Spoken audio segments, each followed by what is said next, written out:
பிறந்த குழந்தை முதல் 18 வயது வரை உள்ள குழந்தைகளுக்கான இலவச இருதய மருத்துவ ஆலோசனை முகாம் ஆகஸ்ட் 2 வரை கோவை KMCH மருத்துவமனையில் நடைபெறுகிறது. முன்பதிவிற்கு 8754887568. ஏறுனா ரயிலு இறங்கினா ஜெயிலு என்று ஆசிரியர்கள் முன் அடுக்கு வசனம் பேசிய மாணவன் தற்போது கொள்ளை வழக்கில் சிக்கியுள்ளார். தேனி மாவட்டம் தேவதானப்பட்டியைச் சேர்ந்தவர் நாகார்ஜுன். ஏடிஎம்மில் பணம் வைக்கும் ஏஜென்சி நடத்தி வரும் முருகன் என்பவரிடம் நாகார்ஜுன் உட்பட 2 பேர் பணியாற்றி வந்தனர். இந்நிலையில் சின்னாளப்பட்டியில் இருக்கும் ஏடிஎம்மில் 29 லட்சம் ரூபாயை வைப்பதற்காக தனது இருசக்கர வாகனத்தில் நாகார்ஜுன் ஜூலை 13ஆம் தேதி சென்றார். அப்போது அவரை வழிமறித்த 3 மர்ம நபர்கள் அவரின் கழுத்தில் கத்தியை வைத்து மிரட்டி 29 லட்சம் ரூபாய் பணத்தை கொள்ளையடித்தனர்.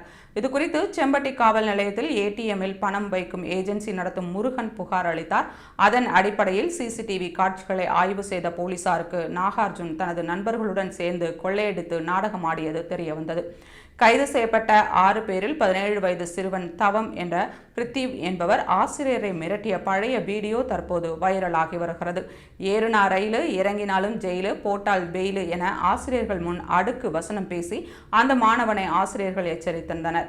அன்று ஆசிரியர்கள் முன் அடுக்கு வசனம் பேசி அடாவடி செய்த மாணவன் தற்போது கொள்ளை வழக்கில் கைது செய்யப்பட்டுள்ளார்.